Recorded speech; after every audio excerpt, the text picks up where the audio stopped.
Goeiedag vriende, baie welkom by ons 4de sessie in ons reis met Hebreërs. Hebreërs fokus op Jesus en in die eerste 3 sessies het ons gesien hoe Hebreërs Jesus aan ons voorstel.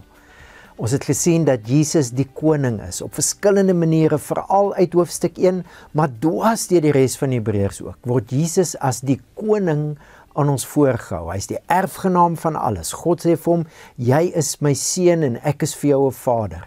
Hy sit aan die regterhand van majesteit. Hy is gesalf met vreugdeolie. Alles maniere waar die Hebreërs skrywer verwys na Jesus as koning. Saam met dit het ons gesien dat God, wat alles geskep het, homself in Jesus aan ons kom voorstel. Die oomblik toe Jesus begin met sy bediening, met sy werk hier op aarde, sê al die evangelieskrywers, het Jesus gesê, God se koninkryk het nou naby gekom. God kom in Jesus en kom stel homself aan my en jou voor. Die Hebreërskrywer sê Jesus is die uitstraling van sy heerlikheid, die afdruksel van sy wese. Met dit in gedagte het ons dan gesê, okay, hoe lyk dinge as ons dan deur die bril van Jesus as koning en God as Jesus na dit kyk? En ons het iets baie sentraal in ons geloof gevat. Die dood van Jesus, die betekenis van die kruisiging van Jesus. Deur die bril van Jesus as koning en God wat alles geskep het, wat homself aan ons kom bekendstel in Jesus, is die dood van Jesus die manier hoe God sy liefde aan ons bekend maak. Dis God se bloed waarmee hy ons koop toe Jesus sterf. En die dood van die koning is ook sy oorwinning. Dis die betekenis van die dood van Jesus as koning. Dis sy oorwinning. En van Dawid se tyd af het God beloof deur die profeet, die koning wat uit Dawid se nageslag uitkom, wat vir altyd gaan heers, hy gaan vir God se naam 'n huis bou. Deur Jesus se offer, sy dood aan die kruis, het hy ons tot God se huis gemaak. Deur sy offer woon God nou in ons, deur sy gees. En dit het ons dan gelei na 'n gesprek toe, maar as ons dan deur die bril van Jesus as koning en God wat alles geskep het, wat homself in Jesus aan ons bekendstel, as ons dan deur daai bril kyk, dan kry ons 'n nuwe perspektief op alle dinge. En dit was ons vorige sessie, 'n baie belangrike, kan ek sê, fundamentele waarheid. Wanneer ons na alle dinge kyk, is Jesus die koning daarvan. Hy is die erfgenaam van alles. Hebreërs 2, alles is onder sy voete gestel. Ons gaan dit vandag ook weer hoor. Alle dinge, die alle dinge verwysing as dit kom by Jesus se koningskap. Met ander woorde, Jesus word die manier waardeur ons na alle dinge kyk. Hy is ons wêreldbeeld. Hy bepaal ons perspektief, ons wêreldbeskouing. En vriende, dit is so 'n belangrike deel van ons fondasie, veral as ons nou oorgaan na die tema van verlossing toe. Wat is verlossing as ons dan nou onthou? Jesus is koning. God die Skepper stel hom bekend in Jesus. Deur sy dood het hy 'n oorwinning behaal. Het hy van ons God se huis gemaak. Het God sy liefde aan ons bekend gestel. En Jesus, omdat hy koning van alle dinge is, het alles nou met sy koningskap en sy heerskappy te doen. Hoe dink ons dan oor verlossing? En dis waaroor ons vandag 'n bietjie verder gaan kyk. Hebreërs 2 lei hierdie tema in. Hy begin, onthou jy, dit is iets wat ons die hele reeks so ver sê. Hy herinner ons moet met aandag luister en dan aandag gee aan wat ons gehoor het. En dan sê hy, in die eerste verbond wat deur engele gegee is, die eerste verbond, elke keer as hy van engele praat, is dit waarvan die Hebreërskrywer praat, is deur engele gegee, die wet en die verbond en die tabernakel, al daai dinge is deur engele, deur God, deur engele aan sy volk gegee. Dit was al 'n baie ernstige saak, soveel so dat mense gehoorsaam moes wees aan dit wat God deur engele gegee het. Hoeveel te meer, sê hy, nou dat daar 'n verlossing gekom het, deur dit wat Jesus kom doen het, moet ons aan dit aandag gee. En dan beskryf hy hierdie verlossing, ons lees van vers 3 af. Hierdie verlossing is eers deur die Here verkondig. Onthou jy, ons het al gesels oor die woordjie Here, dit is ook 'n titel, dit beteken heerser. Dit beteken die een met gesag. Die een met gesag, die koning, het die verlossing verkondig en daarna is dit aan ons bevestig deur hulle wat dit gehoor het. Terwyl God dit verder bevestig het, deur tekens en wonders en allerhande kragtige dade en deur die gawes van die Heilige Gees wat hy uitgedeel het, soos hy dit goed gevind het. So die Hebreërskrywer sê, as dit by verlossing kom, is dit iets wat eerste deur Jesus verkondig is en die mense, die ooggetuies wat gehoor het wat hy verkondig, het dit aan ons oorgedra. Dis die 4 boeke wat ons in die Nuwe Testament het. Matteus, Markus, Lukas, Johannes, ooggetuie verhale van die verkondiging van die verlossing wat die Here eerste aangekondig het, die koning. Wat was hierdie verlossing? Ons het al baie hieroor gesels. Markus 1 vers 15. Jesus se eerste woorde volgens Markus. Tyd is vervul. Die koninkryk van God het naby gekom. Bekeer julle en glo die evangelie, die goeie nuus. Lukas 16 vers 16. En ons kan deur al die evangelies gaan. Lukas 16 vers 16. Die wet en die profete was tot met Johannes se doop. Van toe af word die evangelie van die koninkryk van God verkondig. Dis Jesus se woorde. Wat is die evangelie wat Jesus aangekondig het? Die verlossing wat hy aangekondig het. God se koninkryk. Hoekom is God se koninkryk verlossing? Want die doel van God se koninkryk is om sy heerskappy na ons wêreld toe te bring, om dinge reg te maak. Vriende, dit is so belangrik dat ons sal hoor, Jesus het 'n verlossing verkondig wat alle dinge insluit. En God het saam met daai aankondiging gewerk. Dis nie net op aarde aangekondig nie, die hemel het saamgewerk. God het allerhande tekens gedoen. Wonderwerke noem ons dit. Die Bybel noem dit tekens en wonders. Dit wat God gedoen het om hierdie verlossing wat Jesus aankondig, die koninkryk van God wat kom, te bevestig. Deur Jesus, deur die apostels is het God hierdie tekens gewerk en bevestig. Hierdie is die verlossing wat van hom afkom. Sy koninkryk wat kom om dinge nuut te maak. So die eerste ding wat Hebreërs oor verlossing sê, is dis baie groter as net die mens se redding. En vriende, dit sluit aan by die res van die Bybel. By die res van die Bybel praat so oor verlossing. Kolossense 1 sê alles is deur hom het God alles geskep, dis deur Jesus, alles in die hemel en op die aarde, die sigbare en die onsigbare dinge. Ons ken dit mos nou al.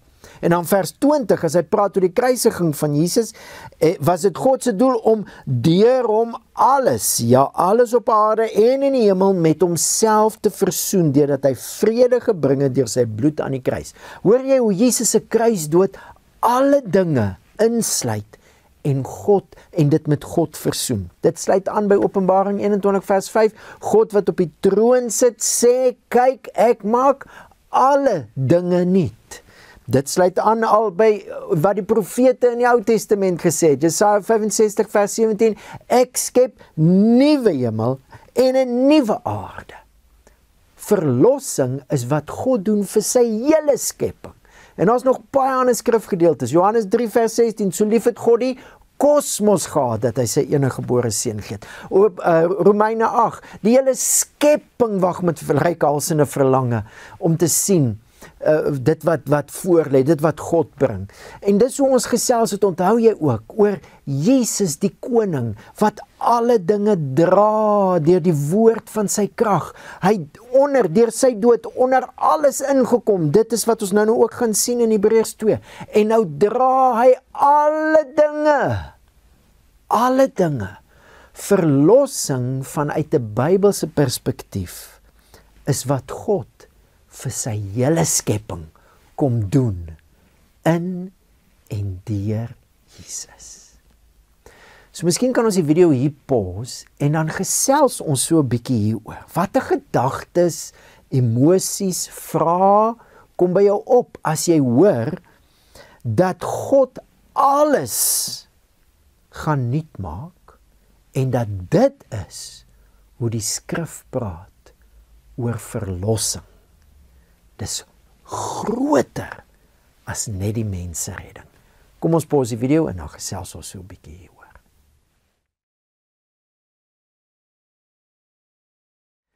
So, hoe is hierdie groot verlossing dan van toepassing op die mens, op my en jou? Hoe sluit dit ons in? Wat het God ook vir ons kom doen in en deur Jesus? As jy nou Hebreërs daai stukkie gelees het, vers 3, 4, vers 5, gaan hy aan. Hy sê, want hy het die komende wêreld waarvan ons praat. Hier hoor ons dit weer. Daar's 'n toekomstige wêreld, 'n wêreld waar alles nuut gemaak is en dis aan die kom. Hy het die 'n toekomstige wêreld of die komende wêreld waarvan ons praat nie aan engele onderwerp nie. En nou begin hy inzoom op die mens. En hy haal Psalm 8 aan. Iewers het iemand dit uitdruklik bevestig en gesê, wat is die mens dat u aan hom dink? Of die mensekind dat u na hom omsien? U het hom vir 'n kort rukkie minder as engele gemaak en hom met heerlikheid en eer gekroon. U het alles onder sy voete gestel. Deur alles aan hom te onderwerp, het hy, dit is God, immers niks oorgeslaan wat nie aan hom onderwerp is nie. Hier is die visie waarmee God die mens geskep het. God wil saam met die mens heers oor sy hele skepping. God wil sy heerskappy deur die mens oor sy hele skepping uitoefen. En nou skryf die Hebreërskrywer, nou sien ons egter nog nie dat alles aan hom onderwerp is nie. Maar ons sien Jesus met heerlikheid en eer gekroon. Hy wat deur sy lyding tot in die dood vir 'n kort rukkie minder as die engele gemaak is, sodat hy deur God se genade ter wille van almal die dood sou ervaar. So natuurlik sluit dit weer aan by die fondasie van dit waaroor ons gesels. As ons praat oor Jesus, praat ons oor hom as koning van alle dinge. Dis wat die Hebreërs sê. Maar hy sê nog iets. Hy sê as ons na Jesus sien, sien ons iets wat ons nog nie in die wêreld sien nie, oor ons. Alle dinge is nog nie aan ons onderwerp nie, maar dis al aan Jesus onderwerp. Wat is hier aan die gang? Aan die een kant definitief, met ander woorde, God bereik sy plan met die mens deur Jesus. Maar dis meer as dit. Hier in die Psalm word die mens in enkelvoud geskryf. Mens, mensekind. Die Engels, Son of Man. Dis baie significant. Son of Man, onthou jy, ons het al baie oor gesels.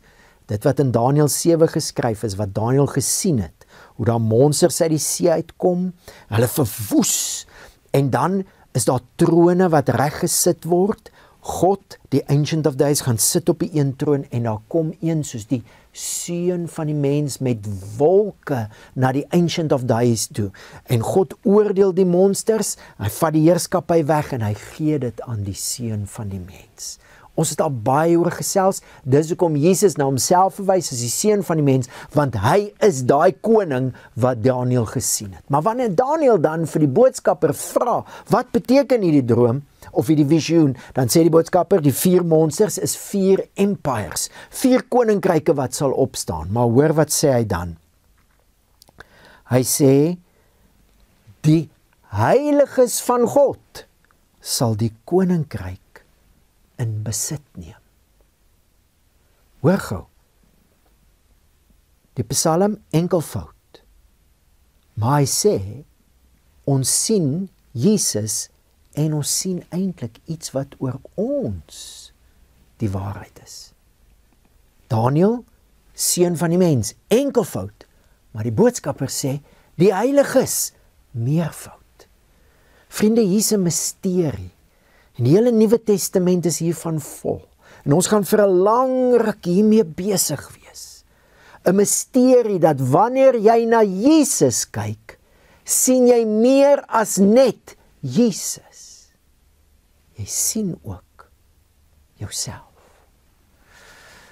Dit is moeilik om te verduidelik, moeilik om te verklaar, maar dis die waarheid. Ek het een aand 'n droom gehad, en ek het al vir baie van julle die storie vertel, was vir my baie significant. Ek het die aand 'n boek klaar gelees, en toe ek my kop op die kussing sit, toe weet ek gaan vanaand iets baie belangrik droom. Nog nooit weer met my gebeur nie. Ek droom as 2 wêrelde. In hierdie wêreld is daar 3 volwassenes, en in hierdie wêreld is daar 'n kind. Die 3 volwassenes praat met mekaar oor die kind, want die kind is angsbevange. En hulle besef hulle moet die kind gaan help, en ek is een van die 3 volwassenes, ek sê ek sal gaan. En daar is so 'n ritueel wat jy doen, en woeps, hier is jy nou in hierdie kind se wêreld, maar sy wêreld is net so vertrek. En toe hy my nou sien, toe skrik hy omboeglam, toe is hy nou eers benoud. En nou dink ek heeltyd, joh, ek probeer hom nou geruststel en sê alles gaan oukei wees, maar ek kry nie die boodskap uit by hom nie. Ek dink okay, wat ek gaan doen, ek gaan hom teen my vashou, want as hy my vashou, gaan hy voel, hy hoef nie vir my bang te wees nie. Maar toe ek hom vashou, toe begin hy skop en spartel en skree. Ek dink, hoe gaan ek die boodskap dat alles oukei is, oukei gaan wees, by hom uitkry? En ek sien hy draaitjies op sy tande. Ek sê vir hom, kom hierso, kom kyk hier. En ek wys so na my tande. Ek sê, is mooi tande, nee. Dis nou in die droom. En hy sê ja. Ek sê vir hom, sien jy, alles gaan oukei wees. En in daai oomblik besef hy, ek is hy net in die toekoms. Hy's besig om na homself te kyk in die toekoms. En toe hy dit besef, toe ontspan hy. En ek tel hom op my skoot en ek fluister in sy oor. Dit is ons geheim. En ek skrik wakker, vriende, met die woorde wat Paulus oor en oor in die Nuwe Testament sê. Die geheimenis van God, die verborgenheid wat vir eeue lank verborge was, is nou geopenbaar in Christus. Oor en oor is dit hoe die Nuwe Testament oor my en jou praat. Ons is in Christus. Wanneer jy na Jesus kyk, sien jy die koning van alles. Dit is so.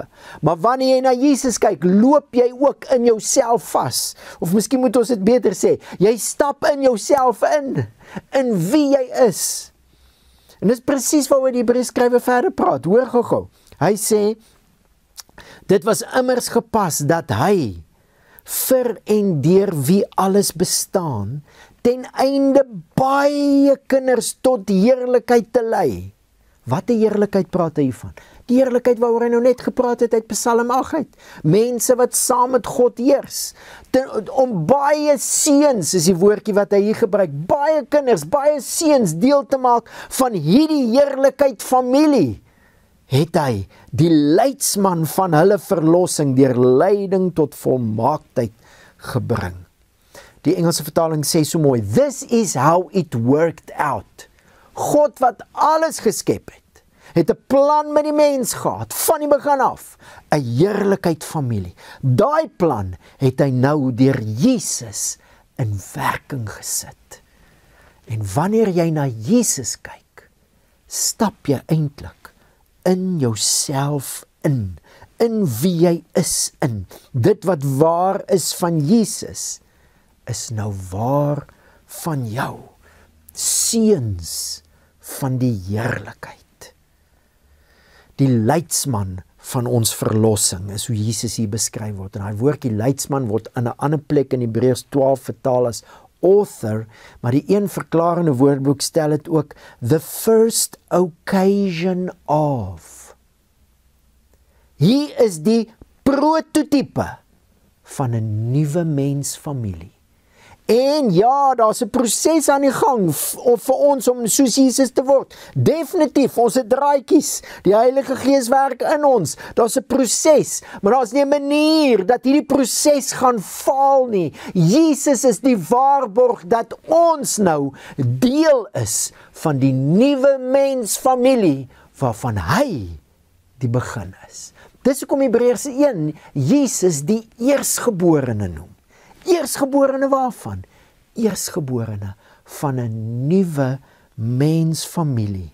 As jy na Jesus kyk, sien jy wie jy nou is.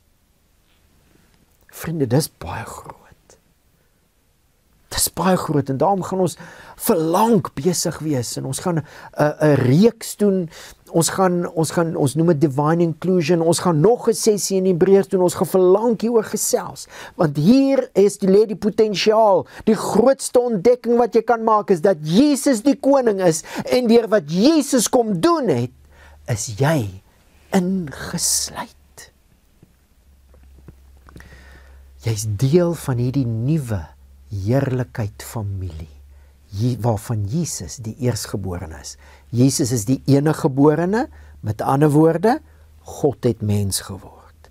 Maar deur wat Jesus kom doen het, is hy ook nou die eersgeborene.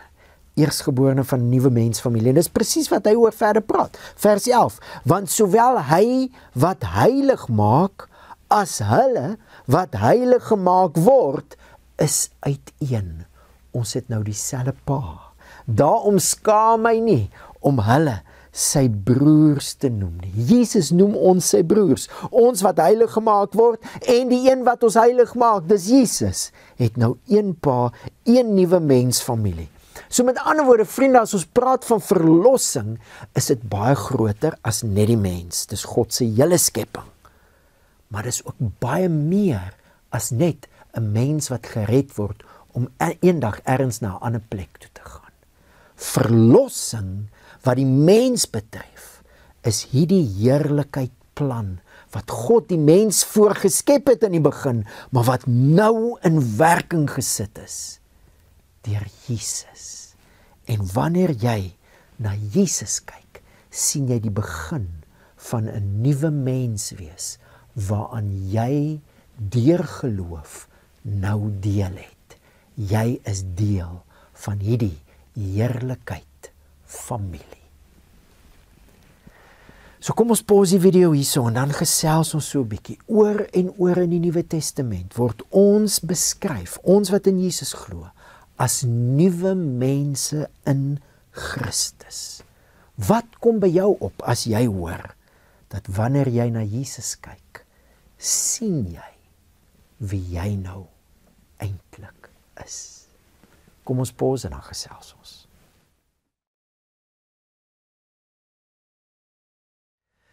So ons gaan hierdie kwartaal nog baie oor gesels. Vriende, in ons kultuur is dis vrek moeilik. Ons mense is so geleer om individualisties te dink, om te dink aan ons prestasies en dit wat ons bereik. Dis vir ons moeilik om te dink dat iets wat iemand anders gedoen het, van my 'n nuwe mens kan maak. So impak op my lewe kan hê, dat ek nou sommer in 'n nuwe familie is. Dat ek 'n nuwe mens is, dat dit wat waar is oor daai persoon is nou waar oor my. Dit is vir ons verskriklik moeilik en dis hoekom ons mekaar gaan help en ons gaan die reeks Divine Inclusion doen, ons gaan ons sessies doen in Hebreërs en ons gaan mekaar help om vanuit die krag van hierdie realiteit te lewe. As jy na Jesus kyk, loop jy in jouself in wie jy is. Maar om hierdie sessie te eindig, ons gaan regtig in die tyd wat kom kyk, hoe leef ek hierdie realiteit? Hoe maak ek dit my eie? Om die sessie te eindig, wil ek fokus op hoe het Jesus dit reg gekry? Dat ek en jy, as ons nou na hom kyk, sien ons onsself. Wat het hy gedoen? Die Hebreërskrywer gaan aan, as hy sê, om hierdie rede skaam Jesus nie, om hulle sy broers te noem nie. Jesus skaam hom nie, om jou sy broer te noem en 'n kind van die Vader te noem nie. Wie's jy en wie's ek dan nou om onsself te skaam as Jesus hom nie skaam vir ons nie? Laat jou bietjie dink, né? Het ons dan nou meer sê in ons lewens as Jesus? Dit hoort nie so nie. Ons gaan mekaar help, dat ons kan in lyn kom met wat Jesus sê oor ons lewens. Maar hoe het hy dit reg gekry? Dan gaan die Hebreërskrywer aan, hy sê, wanneer hy sê, ek sal u naam aan my broers verkondig, en in die byeenkoms sal ek u lof besing, en ook, ek sal my vertroue steeds in hom stel, en ook, kyk, hier is ek en die kinders wat God my gegee het.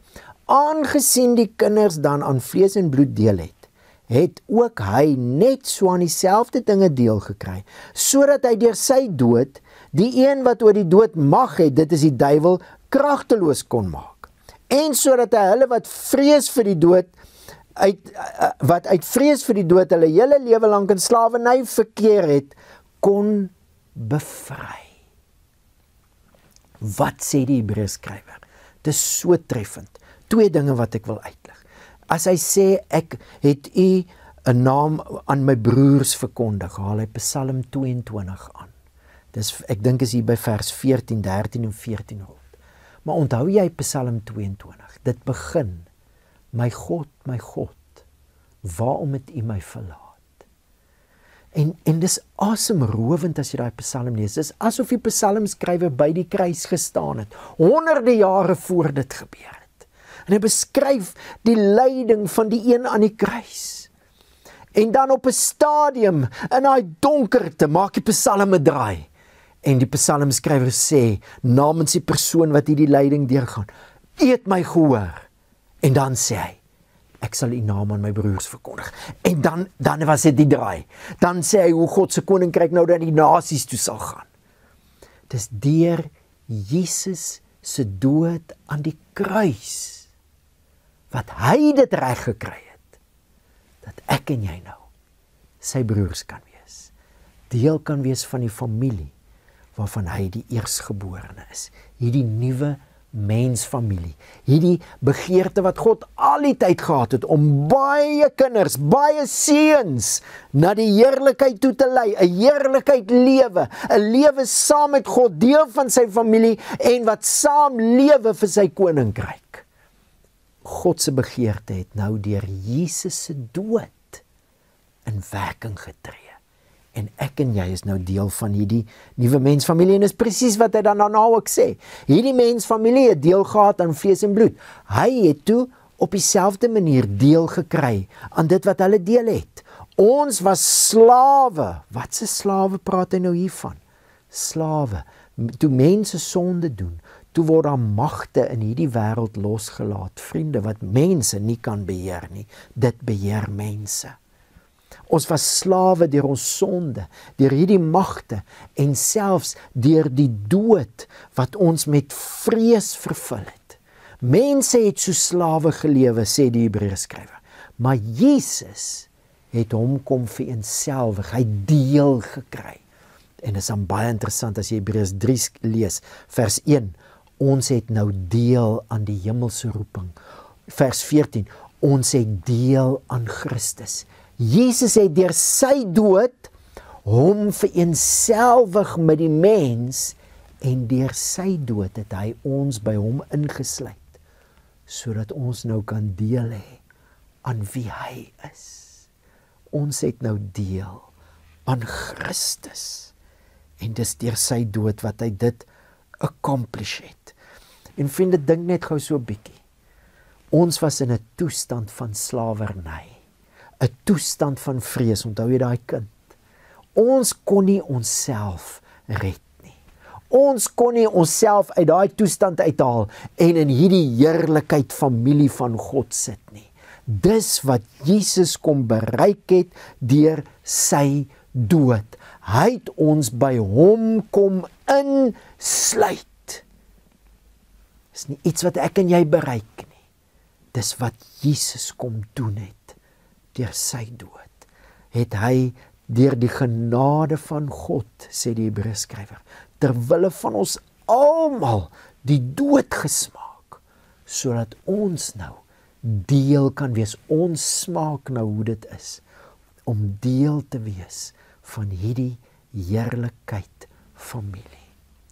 Toe Jesus sterf, toe word die hele mensdom geherposisioneer, en ons kan nou hierdie droom van God lewe. Baie kinders deel van hierdie heerlikheid familie. En dit is redding en verlossing, saligheid, vir al die woorde wat ons gebruik, as dit kom by die mens. As ons praat van verlossing, vriende, dink ons nie meer, o, ek gaan hemel toe nie. Ons dink, God wil baie kinders deel maak van sy heerlikheid familie.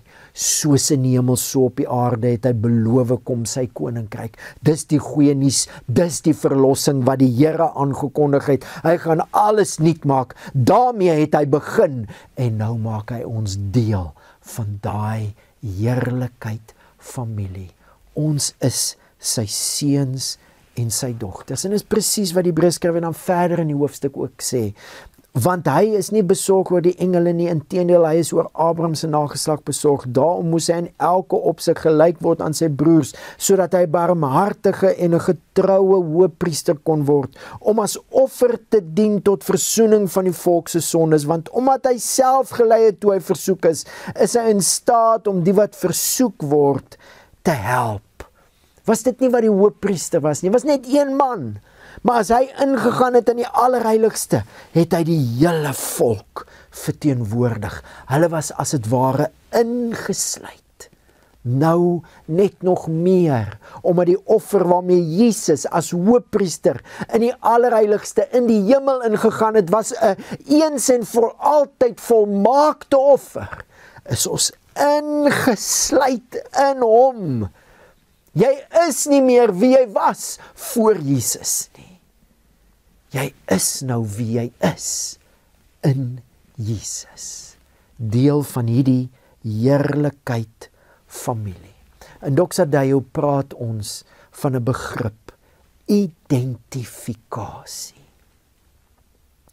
En ek en jy word nou opgeroep en die Gees wil ons bemagtig om onsself nie meer te identifiseer in hoe die mensdom was voor Jesus nie, want daai toestand het in Jesus tot 'n einde gekom. Daai slawerny. Ons is nou in die familie waarvan Jesus die prototype is, die eersgeborene, the first occurrence of. Dis wie ek en jy is.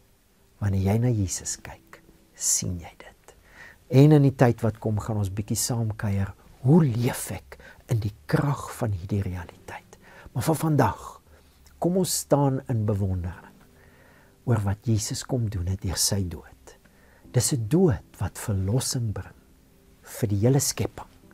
Dis 'n dood wat verlossing en redding bring vir die mens. En dit beteken nie jy het nou net versekering teen die vuur eendag nie.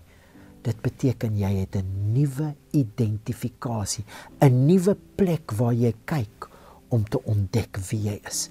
'n Nuwe mensfamilie, kinders van die heerlikheid, soos God dit bedoel het.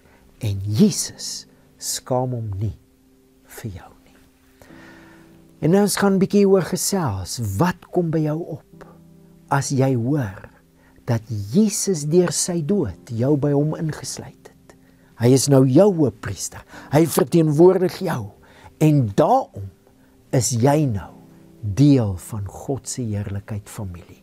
Reeds, ons is in proses, ons word heilig gemaak, ons word al hoe meer soos Jesus, maar ons kan nie meer deel van die familie wees nie. Jesus noem jou sy broer. Wat kom by jou op as jy hoor dat dit die verlossing is waarvan Jesus jou deel maak? En nou is ons saam met hom besig om deel te neem aan sy koninkryk in hierdie wêreld wat verlossing bring vir die hele skepping. Kom ons bid saam en dan kuier ons lekker verder. Hemelse Vader, as ons hoor hoe U van die begin af, U vir wie en deur wie alle dinge is, hoe U van die begin af hierdie droom gehad het, baie kinders, deel van die Psalm 8 heerlikheid, 'n koninklike familie. En as ons dink hoe ons slawe was, en hoe U, Here Jesus, kom deel kry het aan ons toestand. U self kom vir eenselwigheid, die dood van 'n slaaf gesterf het, sodat ons by U ingesluit kan wees. Ons is nou deel van 'n hemelse roeping. Ons is deel van Christus. Dan prys ons U vir U genade. En dan kom meld ons aan. Leer ons hierdie nuwe identifikasie om dit te lewe. Seën ons in ons gesprekke, seën hierdie kwartaal terwyl ons reis en die res van die jaar met ons nuwe identifikasie in Christus. Wanneer ons na U kyk, Here Jesus, weet ons, alles gaan oukei wees. Ons prys U. Amen. So voorreg om saam met jou te kuier, kom ons gesels dan nou lekker verder saam.